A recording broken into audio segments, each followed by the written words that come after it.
Assalamualaikum warahmatullahi wabarakatuh. Perkenalkan, nama saya Dwi Resti Kartika dengan NIM 2201011157 dari kelas A3 Prodi Sistem Informasi Fakultas Ilmu Komputer Universitas Tirtabangsa Surakarta. Di sini saya akan menyampaikan tugas arsitektur perusahaan dengan dosen pengampu Ibu Sundari SEMM. Tugas ini sebagai syarat untuk ujian akhir semester pada mata kuliah tersebut. Bisnis ini bergerak di bidang fashion yang tidak hanya menyediakan pakaian saja, melainkan juga menjual perlengkapan fashion yang dibutuhkan oleh wanita, khususnya untuk anak muda seperti tas, sendal, sepatu, hijab, dan aksesoris. Bisnis ini kami beri nama Our Style. Jenis bisnis ini yaitu usaha milik perorangan. Kami sudah memperhatikan beberapa faktor seperti modal, pemasaran, dan tujuan. Pemasaran dari bisnis ini dijual di sebuah lokasi yang strategis di sekitar sekolah atau kampus UMS. Selain itu, bisnis juga tersedia di marketplace, yaitu di Shopee, TikTok Shop, Lazada, dan Tokopedia. Bisnis ini menyediakan fashion yang trendy dan kekinian, dengan harga yang terjangkau, tetapi memiliki kualitas yang bagus. Tujuan dari bisnis ini terdapat 4. Yang pertama, memperoleh keuntungan usaha sebanyak mungkin, baik secara konvensional maupun menggunakan teknologi informasi dan komunikasi melalui jaringan internet. Yang kedua yaitu menghasilkan produk yang unik, berkualitas tinggi, sehingga menimbulkan kesan yang eksklusif karena jumlah produk yang terbatas untuk per itemnya. Yang ketiga yaitu membuat produk yang dapat menjadi gaya berpenampilan modis bagi yang mengenakannya. Dan yang terakhir yaitu membuat produk yang sesuai dengan keinginan pribadi atau konsumen. Visi dari perusahaan sendiri yaitu menjadikan perusahaan fashion busana yang memiliki kredibilitas dari masa ke masa dengan ciri khas unik, serasi, harmoni, namun tetap trendy dan menjadi salah satu bagian dari tren mode fashion dunia. Misi dari perusahaan terdapat 4, yaitu menyediakan produk kekinian dengan kualitas yang baik namun dengan harga yang affordable di kalangan anak muda. Yang kedua yaitu untuk mengembangkan skill dari karyawan agar terus meningkatkan kinerja sehingga produk yang dihasilkan akan tetap berkualitas. Yang ketiga yaitu selalu berusaha untuk konsisten dalam memproduksi barang kekinian dengan harga yang affordable. Dan yang terakhir yaitu terus melakukan inovasi agar barang kekinian yang diproduksi terus mengalami perkembangan. Nilai dari perusahaan tersendiri yaitu ada 4. Yang pertama yaitu integritas. Berupaya menjaga dan meningkatkan integritas. Pentingnya sebuah kejujuran dan tanggung jawab terhadap semua hal yang dilakukan untuk tercapainya tujuan perusahaan. Yang kedua yaitu pelayanan. Membangun sebuah hubungan yang baik kepada pelanggan dengan bersikap ramah, tulus, dan perhatian. Dan yang ketiga yaitu konsisten. Memperhatikan detail terhadap semua hal, seperti menjaga kondisi lingkungan, mutu produk, prioritas pekerjaan, dan pentingnya reputasi. Dan yang terakhir yaitu terbuka terhadap kritik. Kritik dari pelanggan adalah kesempatan untuk memperkuat hubungan dengan pelanggan. Dengan adanya kritik, kami mampu membangun outlet yang lebih baik dan mendapatkan pelanggan yang setia. Selanjutnya yaitu struktur organisasi. Struktur organisasi diperlukan perusahaan untuk membedakan batas-batas wewenang dan tanggung jawab secara sistematis yang menunjukkan adanya hubungan ataupun keterkaitan antara setiap bagian untuk mencapai tujuan yang telah ditetapkan. Demi tercapaian tujuan umum suatu perusahaan, diperlukan suatu wadah untuk mengatur seluruh aktivitas maupun kegiatan dalam perusahaan tersebut.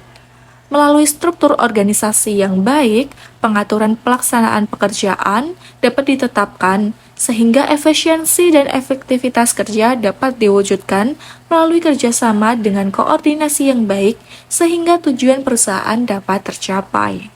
Berikut ini adalah struktur organisasi dari Our Style sendiri. Yang pertama adalah owner. Owner adalah individu atau entitas yang memiliki hak penuh atas suatu barang, properti, atau bisnis, dengan kontrol penuh terhadap keputusan dan manajemen, serta berhak atas keuntungan atau manfaat yang dihasilkan.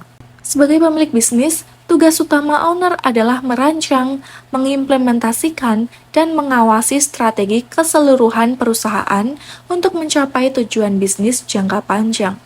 Yang kedua yaitu manajer. Manajer merupakan individu yang bertanggung jawab untuk merencanakan, mengorganisir, mengarahkan, dan mengontrol sumber daya suatu organisasi atau tim untuk mencapai tujuan yang telah ditetapkan. Tugas-tugasnya yaitu melibatkan pengambilan keputusan strategis, pengelolaan tim kerja, pengawasan operasional, serta penyelesaian masalah. Yang ketiga yaitu pemasaran. Pemasaran sendiri adalah bagian yang bertanggung jawab untuk merancang, mengimplementasikan, dan mengelola strategi pemasaran guna mempromosikan produk atau jasa. Tugas pemasaran yaitu melibatkan perencanaan, pelaksanaan, dan pengawasan aktivitas yang bertujuan untuk mempromosikan produk atau layanan agar dapat tercapai target penjualan dan pertumbuhan bisnis. Selanjutnya adalah administrasi, bagian yang bertanggung jawab untuk menyelenggarakan berbagai kegiatan administratif guna mendukung operasional dan berkelanjutan bisnis. Tugas utama dari divisi ini meliputi manajemen dokumen, pengelolaan jadwal, koordinasi pertemuan, serta pemeliharaan fasilitas kantor. Selain itu, divisi administrasi juga berperan dalam mengurus kebutuhan administratif karyawan, seperti pengelolaan data karyawan, penggajian, dan pemantauan kepatuhan terhadap kebijakan perusahaan. Yang selanjutnya yaitu packaging. Packaging merupakan bagian dari suatu perusahaan yang bertanggung jawab atas proses perencanaan, desain, produksi, dan distribusi kemasan produk. Tugas utama divisi ini adalah menciptakan kemasan yang efisien, menarik, dan sesuai dengan kebutuhan pelanggan serta peraturan perundangan. Dan yang terakhir adalah staf ataupun karyawan. Staf sendiri itu merujuk kepada suatu kelompok individu yang bekerja sama dalam suatu organisasi atau perusahaan untuk mencapai tujuan bersama. Selanjutnya adalah logo. Logo merupakan suatu bentuk gambar atau sekedar sketsa dengan arti tertentu dan mewakili suatu arti dari perusahaan, daerah, perkumpulan, produk, negara, dan hal-hal lainnya yang dianggap membutuhkan hal yang singkat dan mudah diingat sebagai pengganti dari nama sebenarnya. Untuk logo Ourstyle sendiri sebagai berikut. Karena Ourstyle merupakan perusahaan fashion, jadi kami mengambil hanger ataupun gantungan baju sebagai gambaran dari perusahaan kami. Di logo tersebut ada gabungan dari huruf O dan S, itu merupakan nama dari bisnis kami yaitu Ourstyle. Selanjutnya yaitu sumber daya perusahaan. Yang pertama yaitu adanya manusia. Karyawan menjadi satu faktor yang sangat penting dalam memulai bisnis. SDM harus benar-benar mendapatkan pelatihan yang berkualitas dan berkelanjutan untuk mencapai tujuan perusahaan. Yang kedua yaitu teknologi dan mesin. Mesin merupakan peranan penting dalam perusahaan karena kami menggunakan transportasi sebagai pokok kegiatannya. Teknologi juga mempunyai peran penting dalam perusahaan, karena kami menggunakan teknologi untuk memasarkan produk kami. Selanjutnya adalah metode. Metode kerja sangat dibutuhkan agar mekanisme kerja dapat berjalan dengan efektif dan efisien. Metode berupa perencanaan, pengorganisasian, pengarahan, dan pengendalian untuk mencapai tujuan perusahaan. Selanjutnya adalah tata kelola perusahaan. Yang pertama yaitu kemandirian. Pengelolaan perusahaan secara profesional tanpa benturan kepentingan dan pengaruh ataupun tekanan dari pihak manapun yang tidak sesuai dengan pengaturan perundang-undangan dan prinsip korporasi yang sehat. Kedua yaitu keterbukaan. Keterbukaan dalam melaksanakan proses, pengambilan keputusan, dan mengungkapkan informasi material dan relevan mengenai perusahaan dengan tetap mematuhi peraturan perundang-undangan. Yang ketiga yaitu akuntabilitas. Kejelasan fungsi, pelaksanaan, dan penanggung-jawaban organisasi sehingga pengelolaan perusahaan terlaksana secara efektif dan efisien. Dan yang terakhir yaitu pertanggungjawaban. Kejelasan fungsi, pelaksanaan, dan pertanggungjawaban organ sehingga pengelolaan perusahaan terlaksana secara efektif dan efisien. Selanjutnya yaitu proses keuangan. Bisnis Ourstyle sendiri yaitu bergerak di bidang jasa. Berikut neraca dari toko fashion Ourstel. Modal usaha toko Ourstel sendiri sebagai berikut. Yang pertama yaitu modal awal. Untuk modal awal kami memakai modal sendiri yaitu 500 juta dan kami tidak meminjam bank. Sehingga total modal awal yaitu tetap 500 juta. Yang kedua yaitu biaya rencana. Untuk yang pertama, biaya pembelian stok. Pakaian dan aksesoris kami membutuhkan 20 juta, rak display kami membutuhkan 50 juta, hanger, gantungan, dan perlengkapan penjualan ada 10 juta, sehingga total biaya pembelian stok yaitu 80 juta. Yang kedua yaitu biaya sewa toko. Sewa bulanan sendiri yaitu 100 juta, uang muka dan deposit yaitu 50 juta, sehingga total biaya sewa toko ada 150 juta. Yang ketiga yaitu biaya pemasaran dan promosi. Untuk pemasaran dan promosi sendiri, kami menggunakan media sosial, iklan lokal 1,5 juta, untuk brosur dan promosi lainnya yaitu 1,5 juta. Jadi total biaya pemasaran dan promosi sendiri yaitu Rp3.500.000. Yang keempat yaitu biaya operasional, gaji karyawan 2 juta, utilitas seperti listrik, air, dan internet yaitu 2 juta, perlengkapan kantor 3 juta, lain-lain seperti keamanan dan perawatan itu 3 juta, sehingga total biaya operasional yaitu 10 juta rupiah. Kelima yaitu biaya administrasi. Biaya perizinan kami membutuhkan 3 juta, biaya akuntansi yaitu 4 juta, biaya hukum kami tidak ada, sehingga total biaya administrasi yaitu 7 juta. Untuk yang terakhir yaitu cadangan dana darurat. Untuk keperluan yang tidak terduga, kami menyediakan 10 juta. Jadi total keseluruhan yaitu Rp260.500. Sehingga total modal usaha yang dibutuhkan yaitu modal awal ditambah biaya rencana yaitu Rp760.500.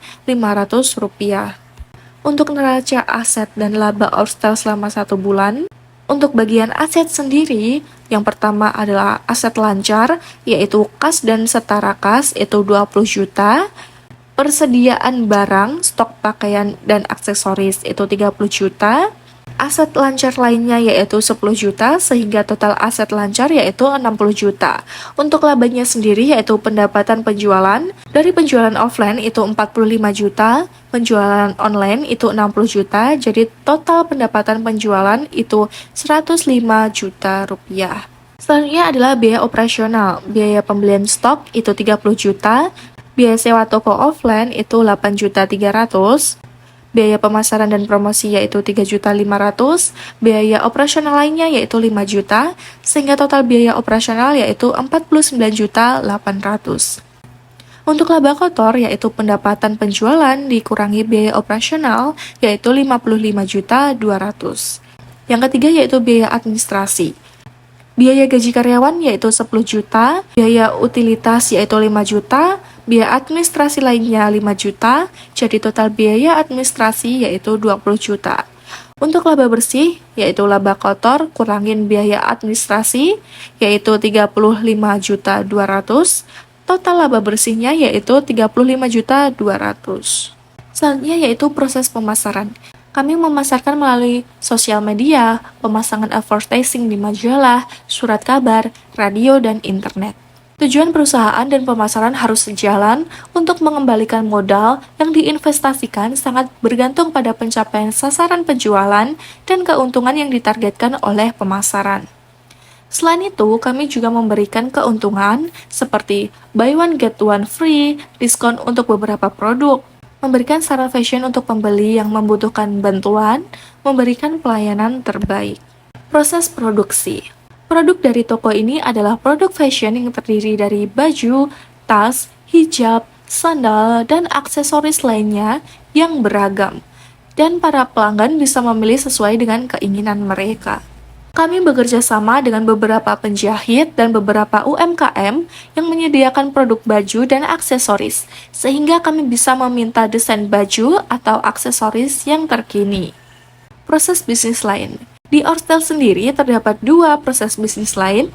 Yang pertama yaitu bisnis rumah jahit. Kami bekerja sama dengan beberapa rumah jahit untuk mendesain dan membuat baju yang kami pasarkan agar sesuai dengan perkembangan dan selera anak muda zaman sekarang. Sehingga ada kemungkinan bisnis akan merambah untuk membuka rumah jahit sendiri. Yang kedua yaitu bisnis aksesoris. Kami bekerja sama dengan beberapa UMKM aksesoris untuk mendesain dan membuat aksesoris yang kami pasarkan agar sesuai dengan perkembangan dan selera anak muda zaman sekarang. Sehingga ada kemungkinan bisnis akan merambah untuk membuka bisnis aksesoris kami sendiri. Proses teknologi. Toko kami menggunakan dan memasarkan semua produk bukan hanya secara offline tapi juga secara online. Menggunakan website dan teknologi mobile, sehingga mudah diakses oleh anak muda zaman sekarang. Website tersebut antara lain adalah Shopee, Lazada, dan website penjualan online lainnya. Keunggulan dari teknologi sendiri yaitu dari segi konten, yaitu sepenuhnya mudah menangani lebih dalam konten media seperti barang ready ataupun tidak. Yang kedua yaitu waktu. Pengguna menghemat beberapa banyak waktu yang dibutuhkan untuk menggunakan website daripada harus ke toko offline. Dan yang ketiga yaitu nyaman. Dapat dikatakan nyaman karena menyediakan akses yang cepat dan mudah bagi para konsumen yang ingin mencari produk karena berada di perangkat mobile setiap pengguna. Interpretasi perencanaan arsitektur perusahaan melibatkan beberapa analisis antara lain infrastruktur teknologi informasi. Ini mencakup perangkat keras ataupun hardware dan perangkat lunak ataupun software yang digunakan dalam operasi perusahaan. Ini mencakup server, jaringan, komputer, dan semua perangkat yang mendukung sistem IT toko, baik itu toko online ataupun toko offline. Perencanaan infrastruktur teknologi informasi penting untuk memastikan ketersediaan dan keandalan sistem. Yang kedua yaitu data dan database. Data adalah salah satu aset yang paling berharga dalam bisnis. Arsitektur perusahaan melibatkan cara data dikumpulkan, disimpan, dan dikelola. Ini mencakup pertimbangan tentang database yang digunakan, kebijakan keamanan data, dan penggunaan data untuk analisis bisnis. Yang ketiga yaitu proses bisnis. Analisis proses bisnis membantu memahami bagaimana aktivitas sehari-hari dilakukan dalam bisnis, mulai dalam pemesanan stok hingga penjualan dan pelacakan transaksi. Ini membantu mengidentifikasi potensi efisiensi dan perbaikan proses. Yang keempat yaitu integrasi sistem. Jika toko Ourstel memiliki sistem online dan offline, integrasi sistem menjadi sangat penting. Bagaimana sistem online dan offline berkomunikasi dan berbagi data akan mempengaruhi pengalaman pelanggan dan efisiensi operasional. Yang kelima adalah keamanan informasi. Keamanan data dan informasi pelanggan adalah prioritas utama, terutama dalam bisnis e-commerce. Arsitektur perusahaan harus mencakup strategi keamanan yang kuat untuk melindungi data pelanggan dan informasi bisnis. Dan yang terakhir adalah skalabilitas. Apakah arsitektur perusahaan dapat dengan mudah berkembang seiring pertumbuhan bisnis? Ini penting karena dalam bisnis Ourstel mungkin akan menghadapi fluktuasi musiman dan pertumbuhan yang cepat dalam penjualan. Sekian yang bisa saya sampaikan, kurang lebihnya saya mohon maaf. Wassalamualaikum warahmatullahi wabarakatuh.